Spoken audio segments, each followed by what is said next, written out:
Hello, my name is Nerida Campbell and I'm the Acting Head of Curatorial at Sydney Living Museums. Welcome to today's Discover SLM Talk, and I extend a particularly warm welcome to our members, donors and supporters. I'd like to begin by acknowledging the Gadigal people of the Eora Nation on whose land I live and currently work, and I pay my respects to elders past, present and future. Curators at SLM are constantly discovering new stories about the people, places and things we care for at our 12 sites. During this talk series, we'll be sharing some of this research as we explore a range of subjects from Christmas puddings to garden ornaments. Join me every Tuesday at 4 till 4:30 to hear our curators delve into a new topic.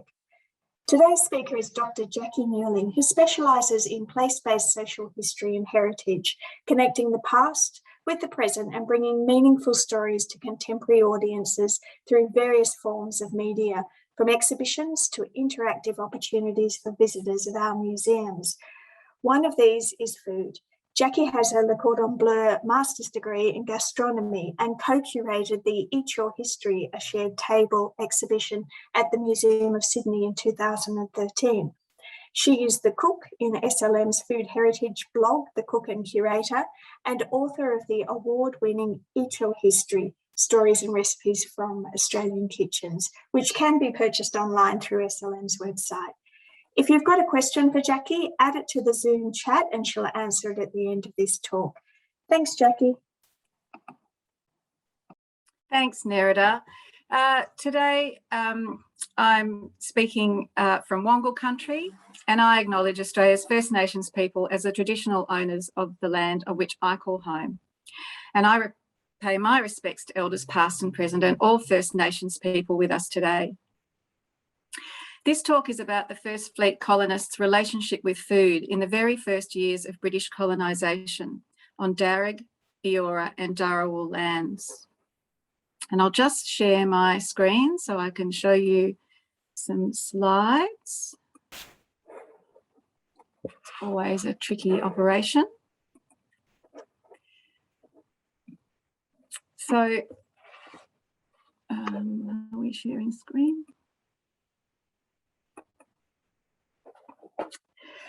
So, the British colonists arrived in Kamay, which they knew as Botany Bay, in January 1788, and then proceeded to Warran in Sydney Cove at Port Jackson.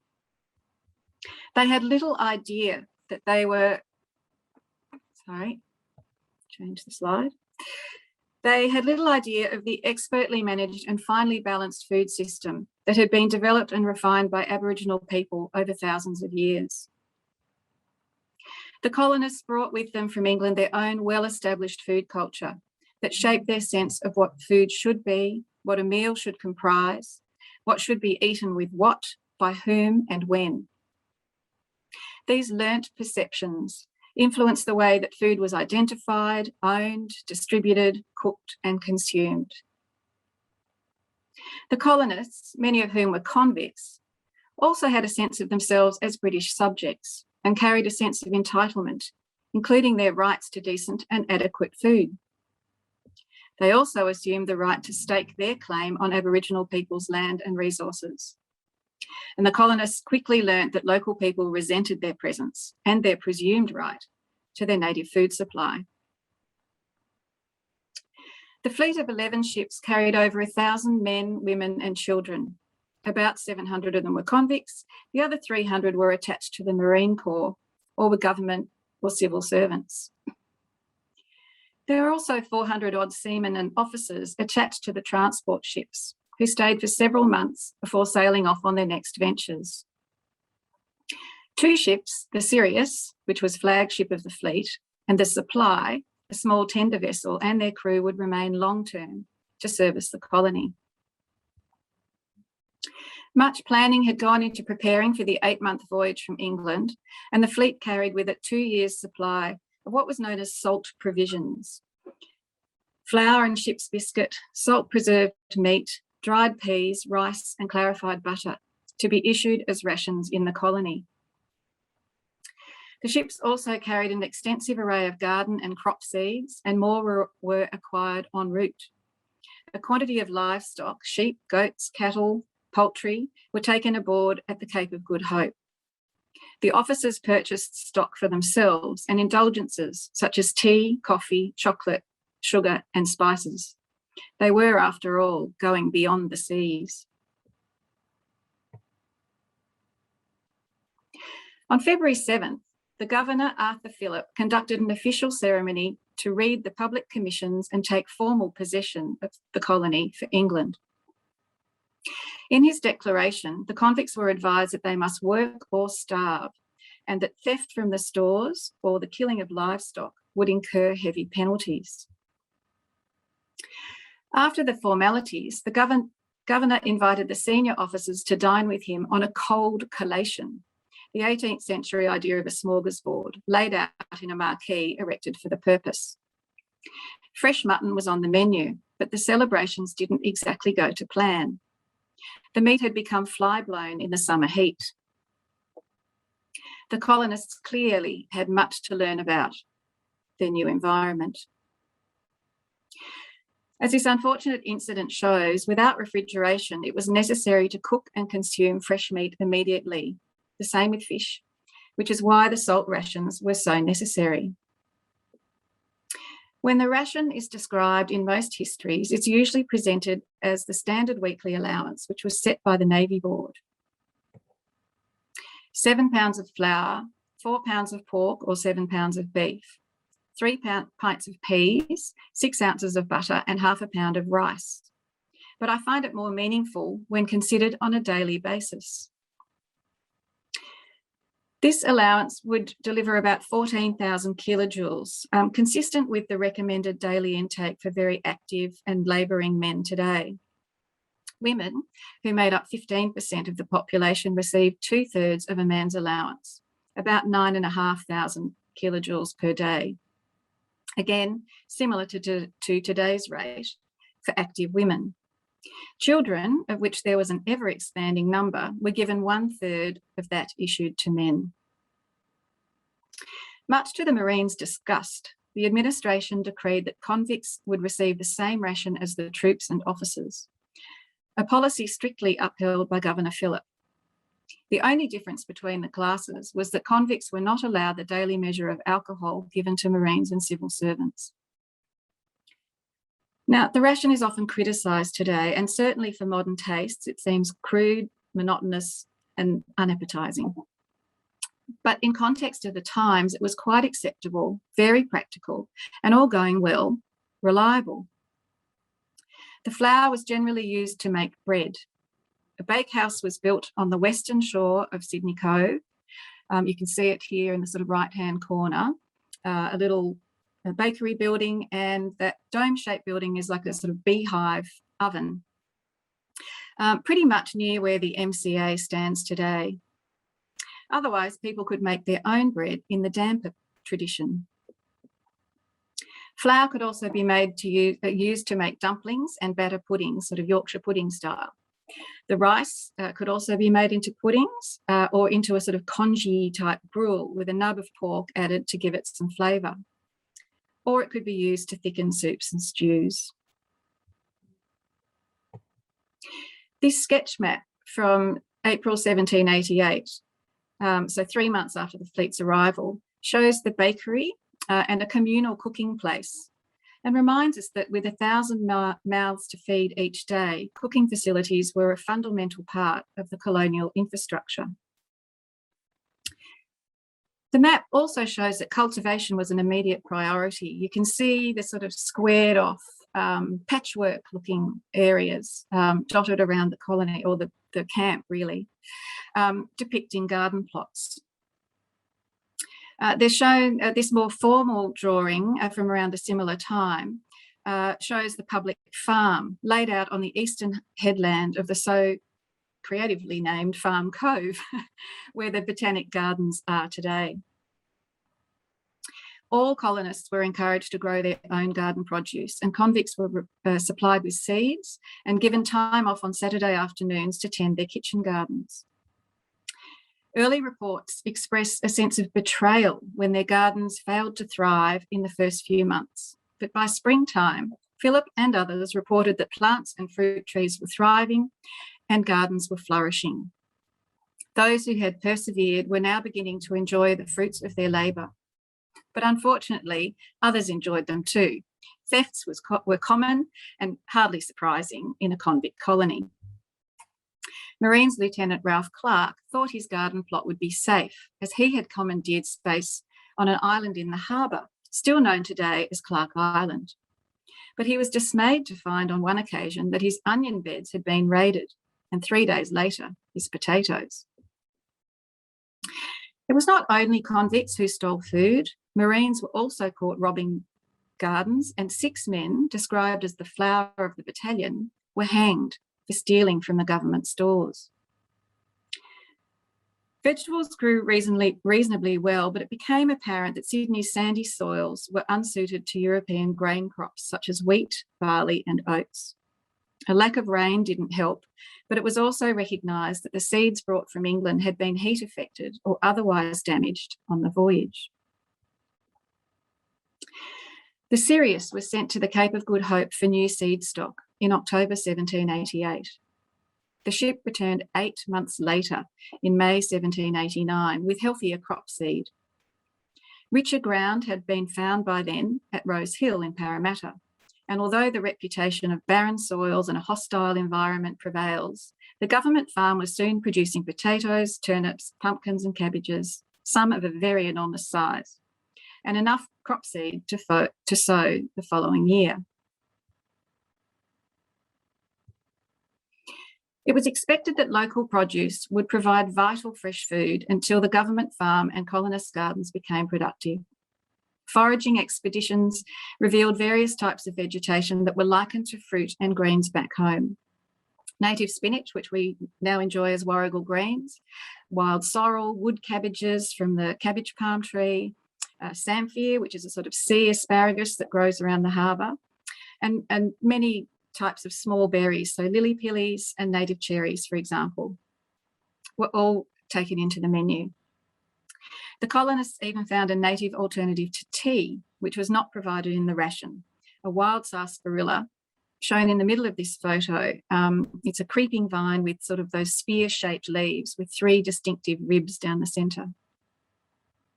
When seen growing in the wild, you can imagine the amount of experimentation involved in determining which plants were safe to eat.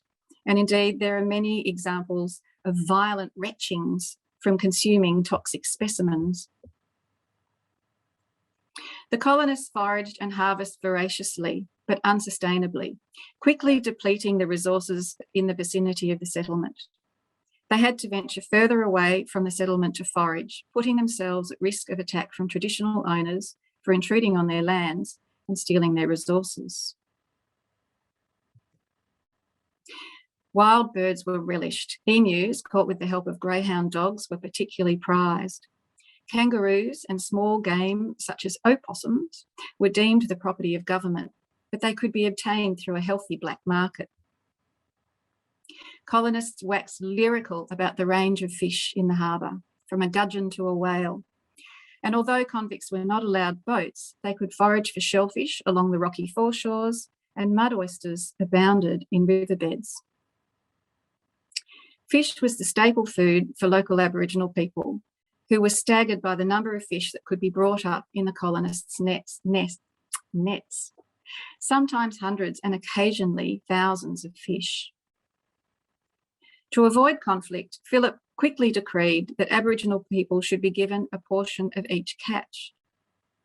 And as you can see from Surgeon John White's comment, some colonists were surprised that the local people felt they had a right to the intruder's catch. Native food was time-consuming to procure, and supply was inconsistent, too inconsistent to rely on for 1,000 people a day. So they were not taken up in an official capacity. But colonists continued to enjoy native foods to supplement their diets throughout the colonial era. There's another whole talk on this aspect of the colonist food story, but it's beyond the scope of today's session. Essentially, the First Fleet colonists had 3 sources of food: the government rations that underpinned the diet, cultivated food raised by colonists themselves in their farms and gardens, and native produce, as explained. A surprising outcome of my PhD research was that Philip allowed the people a higher ration than was set by the administration. He felt that 4 pounds of pork per week was too little and increased it to 5 pounds. Rice was not a popular staple, so he allowed an additional pound of flour in place of the allocated ½ pound of rice. He also thought the children's allowance was inadequate and increased their ration, or at least for older children. It's little wonder then, by November 1789, that the 2 years' supply of provisions brought with the fleet was running low, from increased allowances of some articles, like these, from losses from poor storage conditions, and from pest infestations. Native produce, as noted, was heavily depleted from exhaustive harvesting, and grain crops were yet to yield any useful quantities to supplement the stores. To conserve the colony's remaining salt provisions, the ration for men was reduced by 1/3. The women's ration remained unchanged, meaning that Marines and convict men now received the same amount as women, about 10,000 kilojoules a day. There's no record of complaint about this arrangement. Concerns increased in late January 1790 with the passing of the 2nd anniversary of settlement, and the colonists began to think that they'd been forgotten by the English authorities. The governor had more faith, but he suspected something had gone awry, and his instincts were correct. A stores ship, the Guardian, had been sent from England in 1789 laden with provisions. Just weeks from reaching the colony, the ship struck an iceberg in the Southern Ocean and the voyage was abandoned. Philip had cautioned the administration about entrusting vital supplies to just one ship, but imperial certainty prevailed. Philip made plans to alleviate pressure on the local resources and circumvent the likelihood of famine. On March the 6th, 1790, he sent the Sirius and Supply to Norfolk Island with 300 convicts and Marines and their share of provisions from the stores to join the agricultural settlement that had been established there. This left fewer mouths to feed in Sydney and Parramatta, about 600 people in all. The Sirius would then venture to China for emergency provisions, leaving the little supply tender to service the mainland and island settlements. The ships delivered the passengers safely to Norfolk Island, but while preparing to unload their provisions, the Sirius ran aground and was wrecked upon the shore. All plans for her journey to China were quashed, and it was now up to the little supply to seek help from a foreign port. And it was estimated this would take 6 months. The governor had already put the Sydney settlements on half ration, and working hours were reduced accordingly. But with the news of the wreck, the ration was reduced even further.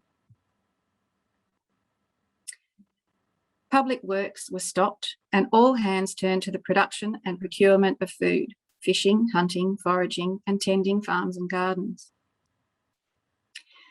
To prevent people devouring 1 week's ration in one go, it was now issued daily. And to get an idea of the 130 grams of flour, pork and rice on a daily basis, the flour equates to about 3/4 of a cup of flour, which could be made, the equivalent of 2 bread rolls or perhaps 5 slices of bread. 130 grams of pork today is about 4 rashers of bacon, and 2/3 of a cup of rice is about 2 cups when cooked, all up delivering around 6,000 kilojoules, but possibly less, as by now most of the components were aged and in poor condition. The pork was so dry that when boiled, it shrank to almost nothing. Bennelong, the Aboriginal warrior kidnapped by government officials, was living at Government House at this time, and every effort was made to conceal the colony's lack of food security. With their diminished numbers and no ship in the harbour, the colonists felt exposed, isolated and vulnerable, and every expedient was used to keep him in ignorance. Bennelong escaped in May, perhaps compelled by the reduced allowance which he also received, though it was supplemented with fish whenever possible. And fortunately for the colonists, the local people posed no threat.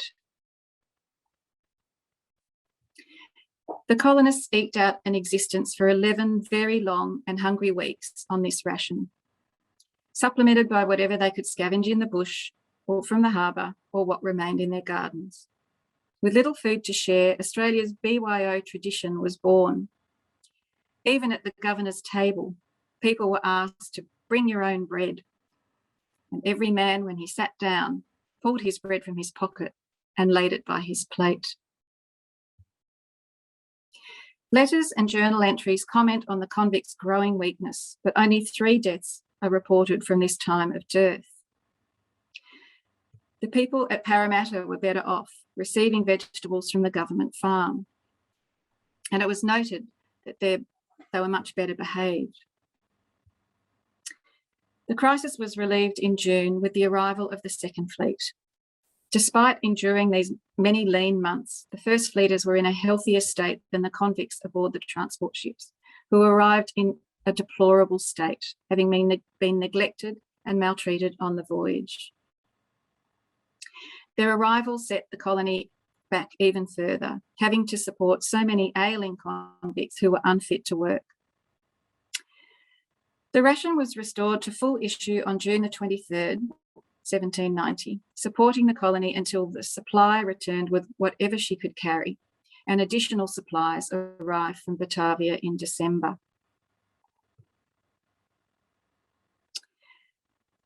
This graph shows the blue dotted line at the top shows the standard naval ration, or that was set by the Navy Board. And the green line below it sort of shows the I guess, the optimum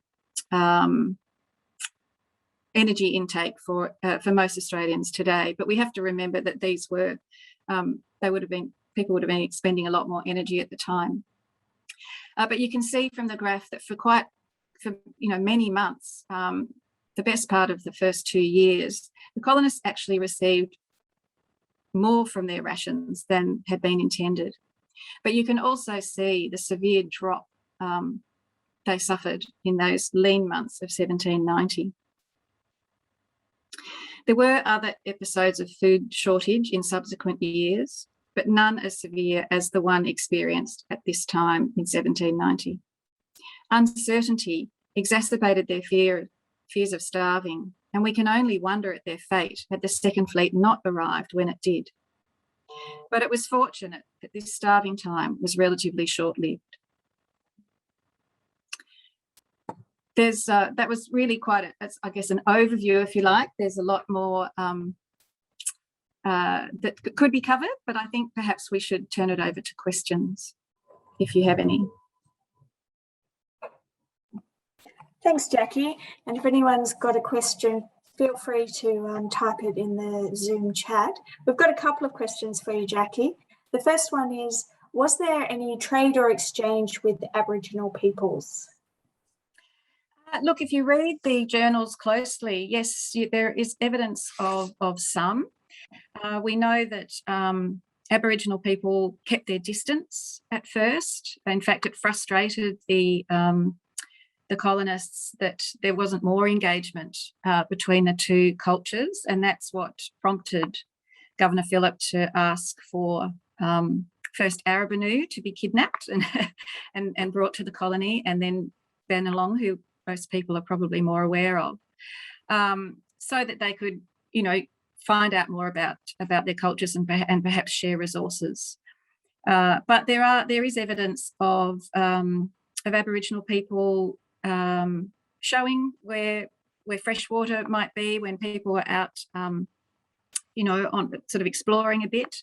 And there is one example where a colonist started picking some toadstools or mushrooms, and an Aboriginal person said, no, and pointed to his tummy. You'll be sick from those. So, there obviously was a bit more exchange than is often mentioned.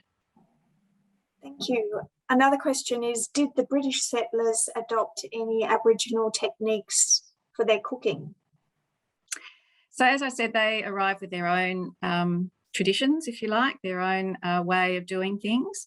And, it had been systems that had,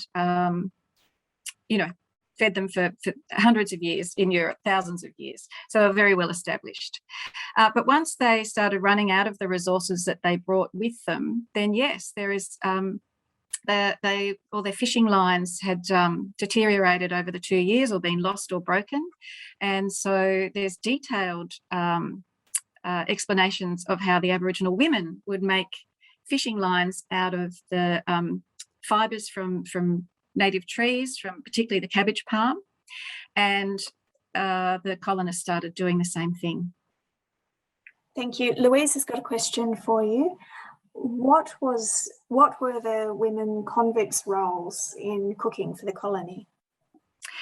So, as I said, women were about 15%, and they not only did they sort of a lot of them just lived as families, so they would probably cater for their families, and the cooking would be left to them. But they also helped in the gardens. They also helped in the public farm. They were fetching water. And also doing a lot of the sewing of the uniforms, or probably patching of the uniforms as they became worn, and also rearing children. So a lot of menial tasks, but always quite physical. There are records of the farms, for example, having pest infestations, and it was the women's job to pluck the caterpillars and things from the leaves, because they could see their food supply being eaten away in front of them. But there would have been a lot of men doing some cooking as well, with only 15% of the population female. A lot of men, the Marines, for example, lived in sort of little groups of 6, what they called a mess, and they would take turns to make the meals for their companions. Now, Jackie, you described the colonists taking these huge hauls of fish out of the oceans. What impact did that have on First Nations people in terms of the availability of fish that they were so reliant on? Yes, Grace Karskens in the colony brought up the not just the material impact, I suppose, of depleting the fish stocks in the harbour, but also the challenge that posed for Aboriginal women's identity. The licence to fish, if you like, within Aboriginal culture was a specialised role, and only certain women were allowed to perform those sort of duties. And you can just imagine if their normal tradition was to carve their own hooks and catch fish one by one. Very sustainable practice. And then to see these men come in with giant nets and haul in hundreds and hundreds of fish at a time, and often, if there were transactions, as I said, the governor said that that the Aboriginal people should be giving a portion of each catch. Those transactions were done between men.